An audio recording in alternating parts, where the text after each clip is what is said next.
मेरे प्यारे देशवासियों, नमस्कार। मन की बात में आपका स्वागत है। लेकिन आज 26 नवंबर हम कभी भी भूल नहीं सकते हैं। आज के ही दिन देश पर सबसे जघन्य आतंकी हमला हुआ था। आतंकियों ने मुंबई को, पूरे देश को थर्रा कर रख दिया था। लेकिन ये भारत का सामर्थ्य है कि हम उस हमले से उबरे और अब पूरे हौसले के साथ आतंक को कुचल भी रहे हैं। मुंबई हमले में अपना जीवन गंवाने वाले सभी लोगों को मैं श्रद्धांजलि देता हूं। इस हमले में हमारे जो जांबाज वीरगति को प्राप्त हुए, देश आज उन्हें याद कर रहा है।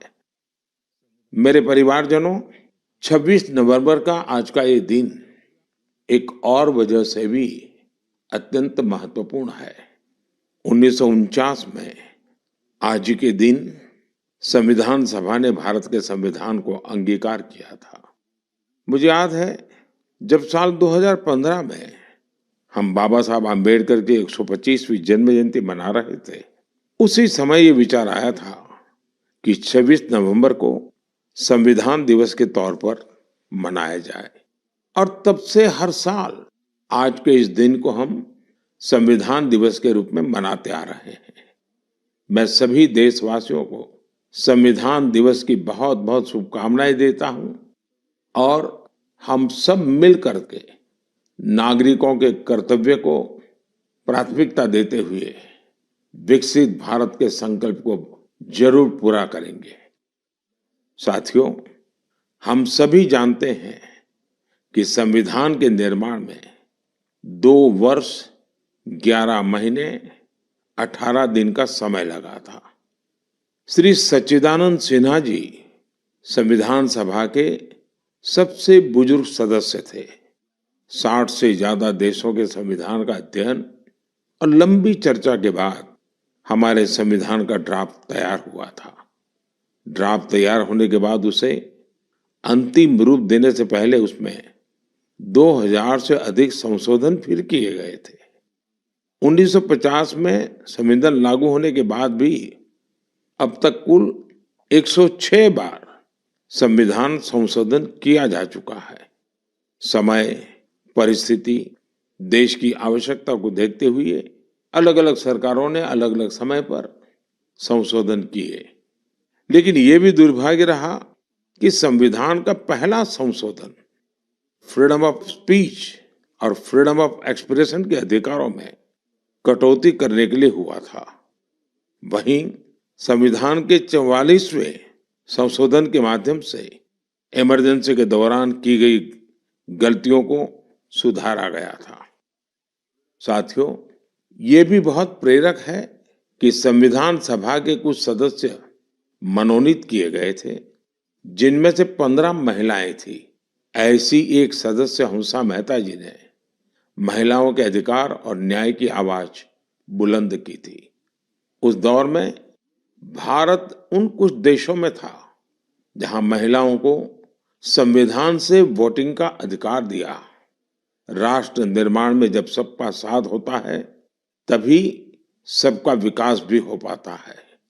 मुझे संतोष है कि संविधान निर्माताओं के उसी दूरदृष्टि का पालन करते हुए अब भारत के संसद ने नारी शक्ति वंदन अधिनियम को पास किया है। नारी शक्ति वंदन अधिनियम हमारे लोकतंत्र की संकल्प शक्ति का उदाहरण है। ये विकसित भारत के हमारे संकल्प को गति देने के लिए भी उतना ही सहायक होगा। मेरे परिवारजनों, राष्ट्र निर्माण की कमान जब जनता जनार्दन संभाल लेती है, तो दुनिया की कोई भी ताकत उस देश को आगे बढ़ने से नहीं रोक पाती। आज भारत में भी स्पष्ट दिख रहा है कि कई परिवर्तनों का नेतृत्व देश की 140 करोड़ जनता ही कर रही है। इसका एक प्रत्यक्ष उदाहरण हमने त्योहारों के इस समय में देखा है। पिछले महीने मन की बात में मैंने वोकल फॉर लोकल यानी स्थानीय उत्पादों को खरीदने पर जोर दिया था। बीते कुछ दिनों के भीतर ही दिवाली, भैया दूज और छठ पर देश में 4 लाख करोड़ से ज्यादा का कारोबार हुआ है और इस दौरान भारत में बने उत्पादों को खरीदने का जबरदस्त उत्साह लोगों में देखा गया। अब तो घर के बच्चे भी दुकान पर कुछ खरीदते समय ये देखने लगे हैं कि उसमें मेड इन इंडिया लिखा है या नहीं लिखा है। इतना ही नहीं, ऑनलाइन सामान खरीदते समय अब लोग कंट्री ऑफ ओरिजिन इसे भी देखना नहीं भूलते हैं। साथियों, जैसे स्वच्छ भारत अभियान की सफलता ही उसकी प्रेरणा बन रही है, वैसे ही वोकल फॉर लोकल की सफलता विकसित भारत, समृद्ध भारत के द्वार खोल रही है। वोकल फॉर लोकल का ये अभियान पूरे देश की अर्थव्यवस्था को मजबूती देता है। वोकल फॉर लोकल अभियान रोजगार की गारंटी है, ये विकास की गारंटी है, ये देश के संतुलित विकास की गारंटी है। इससे शहरी और ग्रामीण दोनों को समान अवसर मिलते हैं। इससे स्थानीय उत्पादों में वैल्यू एडिशन का भी मार्ग बनता है और अगर कभी वैश्विक अर्थव्यवस्था में उतार चढ़ाव आता है तो वोकल फॉर लोकल का मंत्र हमारी अर्थव्यवस्था को संरक्षित भी करता है। साथियों, भारतीय उत्पादों के प्रति ये भावना केवल त्योहारों तक सीमित नहीं रहनी चाहिए। अभी शादियों का मौसम भी शुरू हो चुका है। कुछ व्यापार संगठनों का अनुमान है कि शादियों के इस सीजन में करीब 5 लाख करोड़ रुपए का कारोबार हो सकता है। शादियों से जुड़ी खरीदारी में भी आप सभी भारत में बने उत्पादों को ही महत्व दें। और हाँ, जब शादी की बात निकली है तो एक बात मुझे लंबे अरसे से कभी कभी बहुत पीड़ा देती है और मेरे मन की पीड़ा मैं मेरे परिवारजनों को नहीं कहूंगा तो किसको कहूंगा। आप सोचिए, इन दिनों ये जो कुछ परिवारों में विदेशों में जाकर के शादी करने का जो एक नया ही वातावरण बनता जा रहा है, क्या ये जरूरी है क्या? भारत की मिट्टी में, भारत के लोगों के बीच अगर हम शादी ब्याह मनाएं तो देश का पैसा देश में रहेगा। देश के लोगों को आपकी शादी में कुछ न कुछ सेवा करने का अवसर मिलेगा। छोटे छोटे गरीब लोग भी अपने बच्चों को आपकी शादी की बातें बताएंगे। क्या आप वोकल फॉर लोकल के इस मिशन को विस्तार दे सकते हैं? क्यों न हम शादी ब्याह ऐसे समारोह अपने ही देश में करें। हो सकता है आपको चाहिए वैसी व्यवस्था आज नहीं होगी, लेकिन अगर हम इस प्रकार के आयोजन करेंगे तो व्यवस्थाएं भी विकसित होगी। ये बहुत बड़े परिवारों से जुड़ा हुआ विषय है। मैं आशा करता हूं मेरी ये पीड़ा उन बड़े बड़े परिवारों तक जरूर पहुंचेगी। मेरे परिवारजनों, त्योहारों के इस मौसम में एक और बड़ा ट्रेंड देखने को मिला है। ये लगातार दूसरा साल है जब दीपावली के अवसर में कैश देकर कुछ सामान खरीदने का प्रचलन धीरे धीरे धीरे कम होता जा रहा है। यानी अब लोग ज्यादा से ज्यादा डिजिटल पेमेंट कर रहे हैं। ये भी बहुत उत्साह बढ़ाने वाला है। आप एक और काम कर सकते हैं। आप तय करिए कि 1 महीने तक आप यूपीआई से या किसी डिजिटल माध्यम से ही पेमेंट करेंगे, कैश पेमेंट नहीं करेंगे। भारत में डिजिटल क्रांति की सफलता ने इसे बिल्कुल संभव बना दिया है। और जब 1 महीना हो जाए तो आप मुझे अपने अनुभव, अपनी फोटो जरूर शेयर करिएगा। मैं अभी से आपको एडवांस में अपनी शुभकामनाएं देता हूं। मेरे परिवारजनों, हमारे युवा साथियों ने देश को एक और बड़ी खुशखबरी दी है जो हम सभी को गौरव से भर देने वाली है। इंटेलिजेंस, आइडिया और इनोवेशन आज भारतीय युवाओं की पहचान है। इसमें टेक्नोलॉजी के कॉम्बिनेशन से उनकी इंटेलेक्चुअल प्रॉपर्टीज में निरंतर बढ़ोतरी हो, ये अपने आप में देश के सामर्थ्य को बढ़ाने वाली महत्वपूर्ण प्रगति है। आपको ये जानकर अच्छा लगेगा कि 2022 में भारतीयों के पेटेंट आवेदन में 31% से ज्यादा की बढ़ोतरी हुई है। वर्ल्ड इंटेलेक्चुअल प्रॉपर्टी ऑर्गेनाइजेशन ने एक बड़ी ही दिलचस्प रिपोर्ट जारी की है। ये रिपोर्ट बताती है कि पेटेंट फाइल करने में सबसे आगे रहने वाले टॉप 10 देशों में भी ऐसा पहले कभी नहीं हुआ। इस शानदार उपलब्धि के लिए मैं अपने युवा साथियों को बहुत बहुत बधाई देता हूं। मैं अपने युवा मित्रों को विश्वास दिलाना चाहता हूं कि देश हर कदम पर आपके साथ है। सरकार ने जो प्रशासनिक और कानूनी सुधार किए हैं, उसके बाद आज हमारे युवा एक नई ऊर्जा के साथ बड़े पैमाने पर इनोवेशन के काम में जुटे हैं। 10 वर्ष पहले के आंकड़ों से तुलना करें तो आज हमारे पेटेंट को 10 गुना ज्यादा मंजूरी मिल रही है। हम सभी जानते हैं कि पेटेंट से न सिर्फ देश की इंटेलेक्चुअल प्रॉपर्टी बढ़ती है, बल्कि इससे नए नए अवसरों के भी द्वार खुलते हैं। इतना ही नहीं, ये हमारे स्टार्टअप्स की ताकत और क्षमता को भी बढ़ाते हैं। आज हमारे स्कूली बच्चों में भी इनोवेशन की भावना को बढ़ावा मिल रहा है। अटल टिंकरिंग लैब, अटल इनोवेशन मिशन, कॉलेजों में इंक्यूबेशन सेंटर्स, स्टार्टअप्स इंडिया अभियान, ऐसे निरंतर प्रयासों के नतीजे देशवासियों के सामने हैं। ये भी भारत की युवा शक्ति, भारत की इनोवेटिव पावर का प्रत्यक्ष उदाहरण है। इसी जोश के साथ आगे चलते हुए ही हम विकसित भारत के संकल्प को भी प्राप्त करके दिखाएंगे।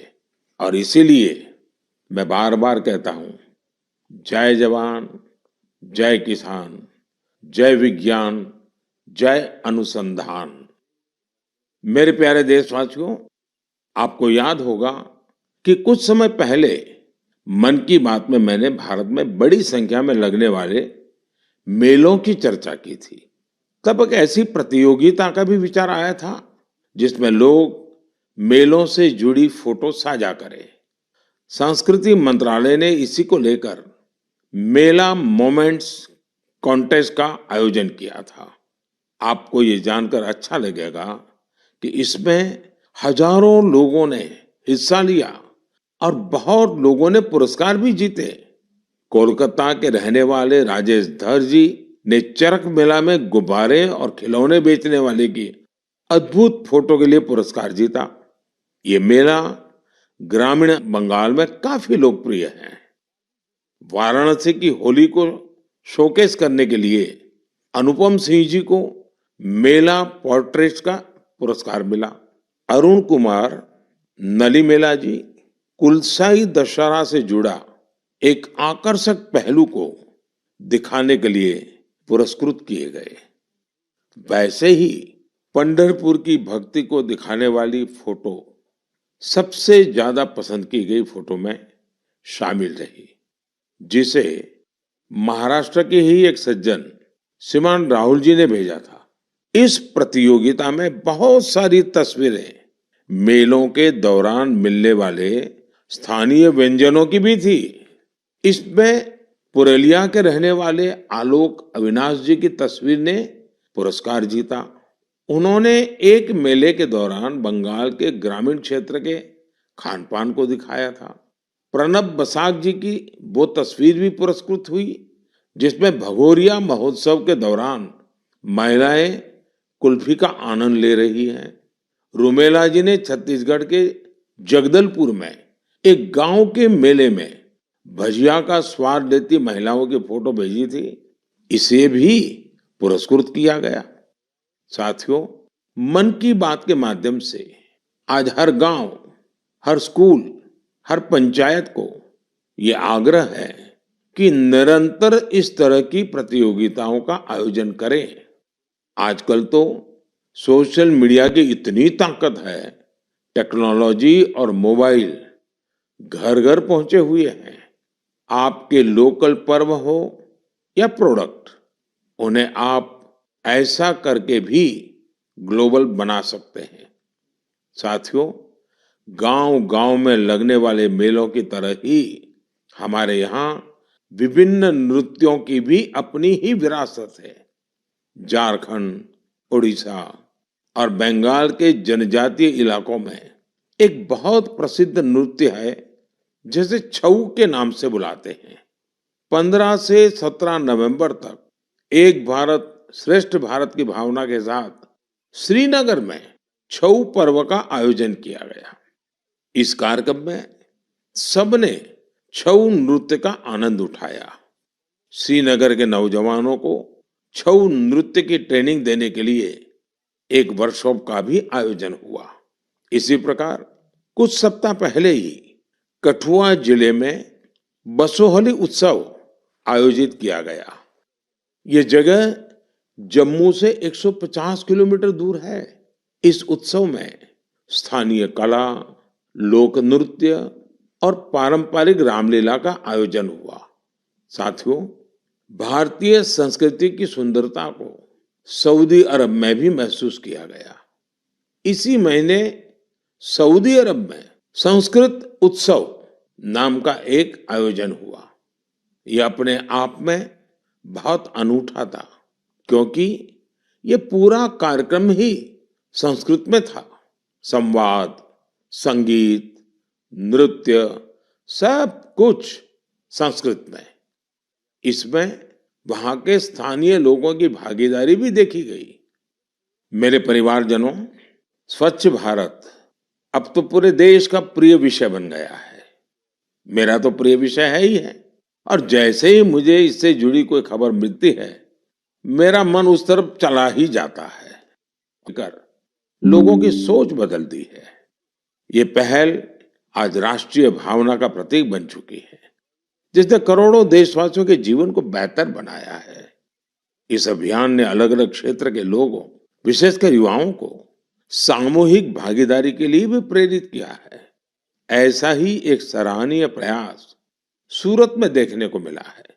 युवाओं की एक टीम ने यहाँ प्रोजेक्ट सूरत, इसकी शुरुआत की है। इसका लक्ष्य सूरत को एक ऐसा मॉडल शहर बनाना है जो सफाई और सस्टेनेबल डेवलपमेंट की बेहतरीन मिसाल बने। सफाई संडे के नाम से शुरू हुए इस प्रयास के तहत सूरत के युवा पहले सार्वजनिक जगहों और डुमस बीच की सफाई करते थे। बाद में ये लोग तापी नदी के किनारों की सफाई में भी जी जान से जुट गए। और आपको जानकर के खुशी होगी, देखते ही देखते इससे जुड़े लोगों की संख्या 50,000 से ज्यादा हो गई है। लोगों से मिले समर्थन से टीम का आत्मविश्वास बढ़ा, जिसके बाद उन्होंने कचरा इकट्ठा करने का काम भी शुरू किया। आपको जानकर हैरानी होगी कि इस टीम ने लाखों किलो कचरा हटाया है। जमीनी स्तर पर किए गए ऐसे प्रयास बहुत बड़े बदलाव लाने वाले होते हैं। साथियों, गुजरात से ही एक और जानकारी आई है। कुछ सप्ताह पहले वहां अंबाजी में भादरवी पूनम मेले का आयोजन किया गया था। इस मेले में 50 लाख से ज्यादा लोग आए। ये मेला प्रतिवर्ष होता है। इसकी सबसे खास बात यह रही कि मेले में आए लोगों ने गब्बर हिल के एक बड़े हिस्से में सफाई अभियान चलाया। मंदिरों के आसपास के पूरे क्षेत्र को स्वच्छ रखने का यह अभियान बहुत प्रेरणादायी है। साथियों, मैं हमेशा कहता हूं कि स्वच्छता कोई एक दिन या एक सप्ताह का अभियान नहीं है, बल्कि ये तो जीवन में उतारने वाला काम है। हम अपने आसपास ऐसे लोग देखते भी हैं जिन्होंने अपना पूरा जीवन स्वच्छता से जुड़े विषयों पर ही लगा दिया। तमिलनाडु के कोयम्बटूर में रहने वाले लोगानाथन जी भी बेमिसाल है। बचपन में गरीब बच्चों के फटे कपड़ों को देखकर वे अक्सर परेशान हो जाते थे। इसके बाद उन्होंने ऐसे बच्चों की मदद का प्रण लिया और अपनी कमाई का एक हिस्सा इन्हें दान देना शुरू कर दिया। जब पैसे की कमी पड़ी तो लोगानाथन जी ने टॉयलेट तक साफ किए ताकि जरूरतमंद बच्चों की मदद हो सके। वे पिछले 25 सालों से पूरी तरह समर्पित भाव से अपने इस काम में जुटे हैं और अब तक 1500 से अधिक बच्चों की मदद कर चुके हैं। मैं एक बार फिर ऐसे प्रयासों की सराहना करता हूं। देश भर में हो रहे इस तरह के अनेकों प्रयास न सिर्फ हमें प्रेरणा देते हैं बल्कि कुछ नया कर गुजरने की इच्छा शक्ति भी जगाते हैं।